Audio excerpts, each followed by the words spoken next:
How's it going, everyone? Welcome back to Rams Revealed, presented by Sleep Number, the Rams' official sleep and wellness partner. I'm your host, JB Long. The Rams are 5-5, coming home for a primetime shot against the Philadelphia Eagles, who have won 6 in a row. And our guest is the perfect person to talk to in this moment. Here with the preview and to reflect on his NFL career is a fan favorite, Darious Williams. Good to see you. This is actually your second appearance on Rams Revealed. Not that you remember the first one, but I do. I went back and looked. You were episode 44, believe it or not, before the 2020 season. We did that via Zoom, that pandemic season. Now we're at episode 127. So we've come a long way, as have you. It's good to see you. Good to see you, too. Good to be here. D, well, let's start with your thoughts on Week 11. What stood out to you about beating the Patriots and getting back to 500? I mean, that's the main thing, is taking each week at a time. Obviously, the main thing is to win one at a time. Defense played good, offense played good. We're starting to build this thing together. Obviously, there's always things to correct and critique, but we're moving in the right direction.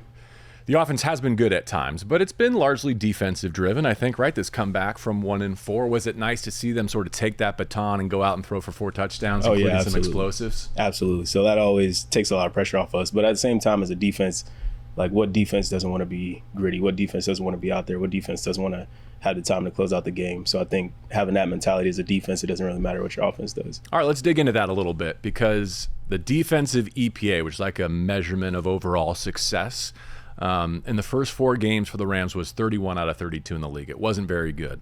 And I'm bringing that up because Darious wasn't playing during that time. Since his return, and especially since the bye, they've been phenomenal, 3rd in the league. What do you think, besides your own contributions, have helped with that turnaround? Man, I think pressure, getting home. You know, Jared Verse, we got Fisk, we got all these guys up front that are just causing havoc. So makes it easier on the back end. If we do our job, we know we can let those guys get home, and it just helps out our whole defense. Yeah, give us a sense of how that plays out on game day, right? Like the clock in your own head when you know that you got pocket cavers impacting the opposing quarterback. What's that like in coverage? I mean, it's good. You know, I talk to Verse all the time. He's like, man, just give me a second, I'm gonna get there. So as sticky as I can be on coverage, as blurry as I can make it for the quarterback or us as a secondary, you know, obviously it helps those guys out big time. You can get a word in edgewise with Jared Verse. Oh yeah, we talk all the time. That might be the most impressive thing I've heard, because he never stops. So good for you for jumping in there. The Eagles have won 6 straight, as I said, and you look at their roster, you can understand why. And especially from your vantage point, whether it's A.J. Brown, Devontae Smith, Saquon Barkley, dealing with all 3 of those guys and more in the same week. I know it's early in your game planning, but you know what's coming as a veteran in this league. What's it going to be like under the Sunday Night Lights? I mean, we know they got playmakers everywhere, but you know, that's the challenge we love. You know, that's the challenge you love on a Sunday Night Football, is going up against those guys. Good quarterback, good receivers, good running back, but we're also a good defense. So we got a good little test coming. Time to prove ourselves Sunday night.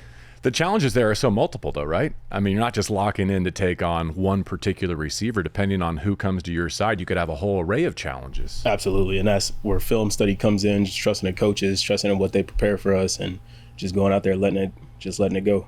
One thing that we tout during Rams games is your run support. I think it's one of your probably underrated skills. To have it in a game like this, how essential will that be to stopping the likes of Hurts and Barkley? Oh, yeah, that's going to be big. So obviously contain is one thing, but, you know, it's not just on those guys up front. You know, as DBs, we got to do our job too. So, you know, it's not just as defensive backs, just guarding balls down the field. You know, we got to show up in the run game too. Yeah. There's one sequence from earlier this season that I think epitomizes what we're talking about here, and I'm sure you'll remember it. Thursday Night Football against the Vikings, and Justin Jefferson makes just this outrageous catch. But you were with him step for step. And then you got to respond on that next angle situation. You get the tackle for loss. That was a 4-point play in my estimation. In your mentality, how do you set up that sequence going against one of the best in the world and helping your team get the victory? Yeah, I was pissed. I'm not gonna lie to you. I was hot because, you know, I was right there. I didn't see the flight of the ball, and then I saw him bobbling it, and I wanted to go. But you know, he's a good receiver. He's got good concentration. But the whole time, the rest of the drive, I was pissed. I was pissed that he caught the ball. So, you know, I knew I had to make up for it some way. And then every time I think like I give up a play, you know, I always tell myself like I gotta get back somehow. I gotta get back somehow. So that was fuel to your fire to rise up in the red zone and bend not break. So you've been around this league several times. You've played against the best of the best. Who's on that short list, whether it's Jefferson, AJ, whomever, that you've battled? I mean, my favorite personally, just skill set routes, is Amari Cooper. I'm a Amari Cooper fan. But obviously, you know, when you look at stat lines, Jefferson, he's real good. Man, I mean, I played Devontae Smith, but, you know, those guys, yeah. Jefferson's pretty far up there, though. Any reason to study like the rookies at your position? And I'm thinking of the two on the Eagles in particular who have had great starts to their career. Like, do you ever look at draft class or look at opposing players in the league who play on your side of the ball as opposed to just getting ready for your matchups? Oh yeah, I'm just a favorite of talent. So I look at everybody. I like seeing people be successful. Obviously those guys, I don't want them to be successful against us. Sure. But, you know, I like seeing just talent shine, you know, and those guys are doing a hell of a job over there. And I think that's just a credit to them. Who'd you grow up, you know, either idolizing or mimicking or modeling your game after? So I'm like a mix. I like a Darrelle Revis. That's probably my favorite corner, but I love like the mindset of like an Asante Samuel. So I love how aggressive he was, just chasing down guys, just anticipating, but just the technique of Revis that drew me. Darious, I said earlier, and I mean it, like you've long been a fan favorite around here, ours and the fan base. And so knowing you were going to come sit with us, you know, I asked some of our most loyal fans if there's anything they would want to ask you at this stage of your career. And I selected a few, including that last one. Here's another one that made me smile. I'll just read it verbatim. What's your favorite play from your career, and why is it the pick six against Russell Wilson in the playoffs? Man, that's my favorite, really, because... Is it your favorite? Yeah, it is. It is because, you know, they couldn't get him started. They couldn't get the Russell DK connection started. So, obviously, we had Jalen on one side. Obviously, he did his thing. So, they tried to bring him over to my side. And I was just like, nah, I'm not going to let it get started over here. So, it just happened to be I was just being instinctive and just shot my shot when it was time to go. But, I mean, that was my favorite play for sure. You're talking about instincts there. Does that come from the film room, though? Like, knowing the battles those two have had, your history that season, when DK motions away from Jalen's side, I'm sure alarm bells are going off for you, right? But I'm more so thinking how the game is going. So the flow of the game is like they haven't really connected. They haven't really been hitting. So I know they just want to get something just to get it going. Just want to put it in his hands. Right. And I know they weren't just going to run over and just run deep because that's a low percentage ball. So I just knew something was clicking. And I just shot my shot. I just had a feeling. I was like, if this dude don't take off, I'm going. It's not like you had a clear path to the football. You had to battle through to get your hands on that. That was awesome. I came up with a short list because I didn't want to just land on one. There's some others that we can relive here. This is like the D-Will mixtape. You ready? Shortly after the Rams traded for Jalen, there was that fumble recovery in the end zone in Atlanta, right off the punt. Oh, yeah. Got touching off of that one? Yeah. That was cool. The diving interception season is what I think of 2020. Carson Wentz against the Eagles in that pandemic season, that one stand out to you? Yeah. Post across the middle. Yeah. What about Daniel Jones and the Giants? Helped save that game at SoFi Stadium? Yeah. I mean, I like that one too, but my favorite was for sure. Okay. Yeah, I was just going to try and sell you on something else, but our hearts are on that one. I mean, it wasn't the first time against Russell Wilson either. You had that multiple pick game at SoFi. But the game-saving PBU against Lockett, too, in the back of the end zone comes to mind as one of your all-time greats. So, look, in my book, you'll always be a 2020 All-Pro. It doesn't say that on your Wikipedia page, but it should. Like, you and Jalen were elite that year, truly elite. It was one of the coolest things I've ever seen. What was it like reconnecting with him when the Dolphins came in? I mean, it was cool just to see an old face. I mean, we're still, obviously, we still are close just in general, just that whole group. So it was just cool seeing him on the opposite side now, just balling, just being him, and then just seeing me do my thing on our side. How special was that to team with him and to win a championship before you went your separate ways in chapter one of your Rams career? Right. I mean, that was cool because you look back and when you play with people like him, you know what I mean? Like, you got to keep up with that energy. You got to keep up with that passion. So playing with him and then being able to win, you know, just get him a Super Bowl on his resume. Guys like Stafford, guys like Kupp that are just, you know, we got future Hall of Famers up there. So just getting them rings, being a part of it is special. All right, this is a bit of a stretch, but I want it to go down in Rams lore as how it happened. All right, a little bit of a revisionist history here, but it's close enough that I think we count it. And the summation is, thank you, Darious Williams, for Puka Nacua. All right? Do you have any idea how I'm going to get there? Nah. All right, so as hard as it was to see you sign with another team, you know how the comp pick formula works? Where you sign with the Jags, Rams get comp picks back. And without you signing with another team, the Rams probably don't wind up with that last pick of the 5th round, which became Puka Nacua, which became the greatest rookie season in Rams history. So you came back home and you helped get Puka Nacua. That's crazy. That's crazy. That needs to be on his Wikipedia. Yeah, that's crazy. Even though some other things had to happen there. And you have Jacksonville Roots, right?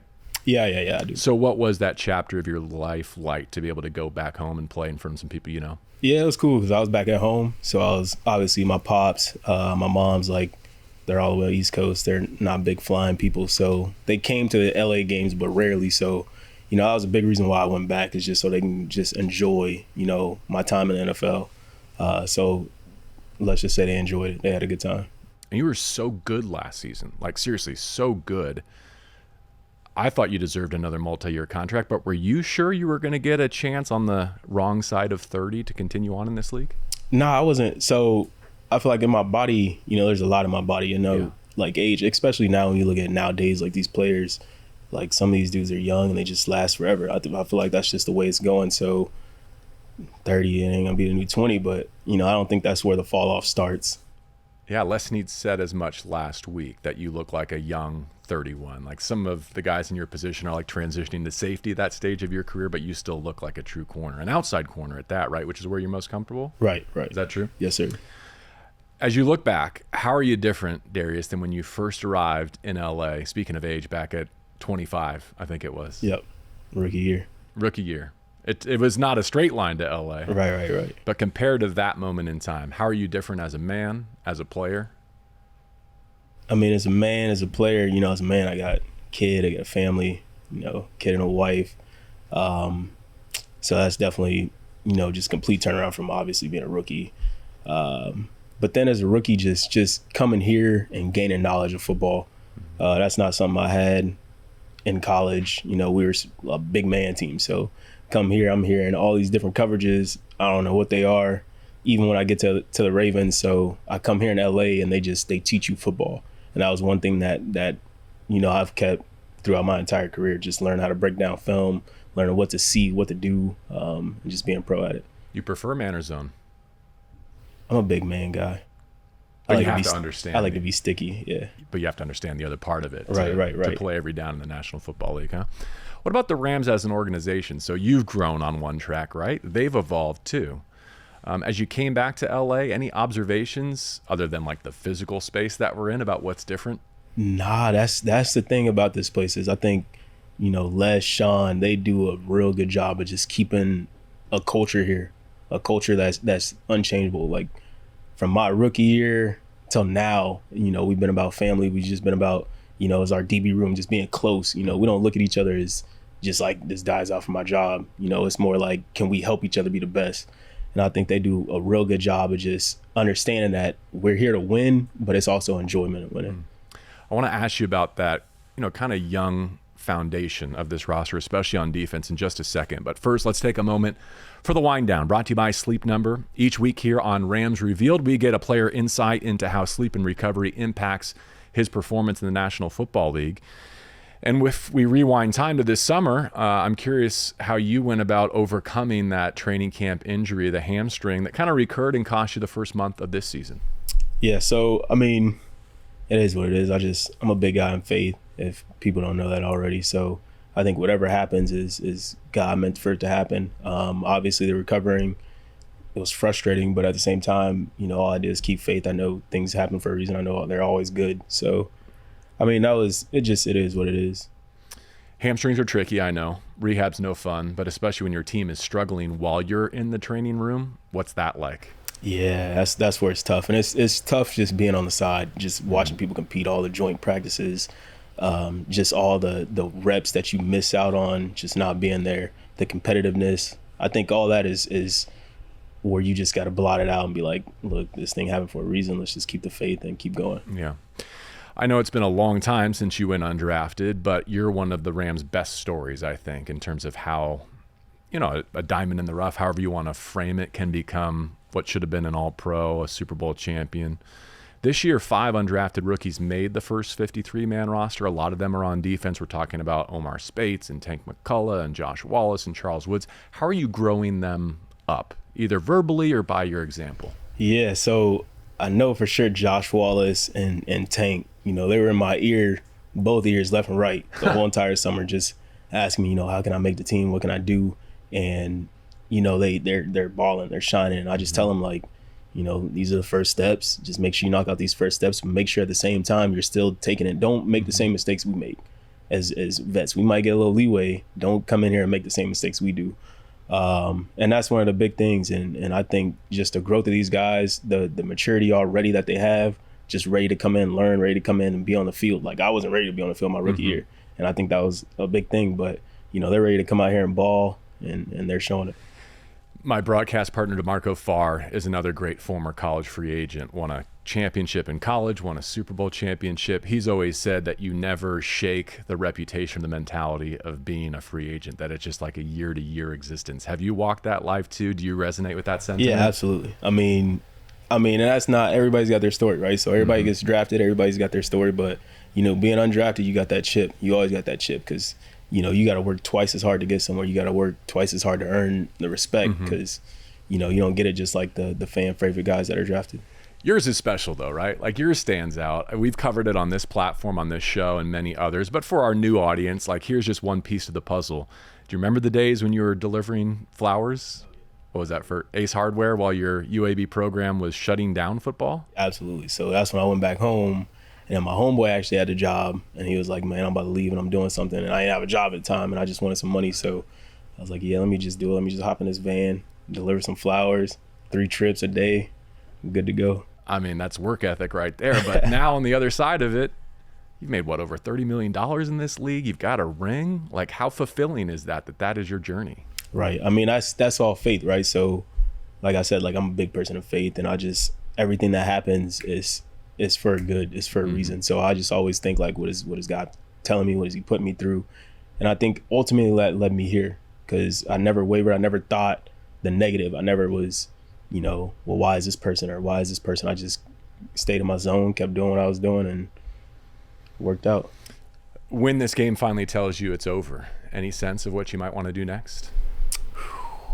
I mean, I want to get in the front office though, for sure. Really? Yeah. I want to get in I was talking to Jordan too, the reporter. So, you know, I just like the talent. I like scouting. I like just giving people opportunities, seeing opportunities. And then I just like just the atmosphere, just being around just a team, just seeing teams win. Wait, that's a really cool intersection of just about everything you've told us, right? Like, you value culture, you can identify it, you can foster it. You like studying other people, whether it's who you modeled your game after or who's kind of up and coming in this league. I really like that. Okay, cool. Well, we're looking forward to having you around football for a long time, but let's extend your Rams career for as long as possible. Yes, sir. First, okay? Before I forget, because I forgot last week, and apologies to our audience who didn't get to see Omar Speitz's grease board drawing. Here's Fair's D-Will edition. And Darius, I'll let you take a look there. This has become, cool. since we last had you on the show, something that we like to close out and that's get your autograph on it. That's accurate, huh? You got any artistic talent? Absolutely not. Me neither. You know, my daughter does, but no. Does she? Yeah. What's she into? You said she's 4. Man, she's good. She's good at drawing. She's 14. 4 going on 14. Yeah, but man, she's good. She's just a talent. She's crazy athletic. So her teachers already tell us, like, she's the most athletic person in her class, which is crazy. Really? Yeah. Did she get to see Saquon do that reverse hurdle by any chance? Because that's what my 4-year-old is obsessed over right now. I don't want to show her to, because I don't want her to be looking at him on the field the whole time. Make sure he doesn't do that against the Rams this week, okay? D-Will, good to catch up with you at this juncture of your career. Like I said, you truly are a Rams favorite, and your journey is one to celebrate. So thanks for coming back to Rams Revealed. Thank you, JB. All right, looking forward to seeing everyone at SoFi this Sunday night against the Philadelphia Eagles. For Darius, I'm JB Long. This is Rams Revealed, presented by Sleep Number.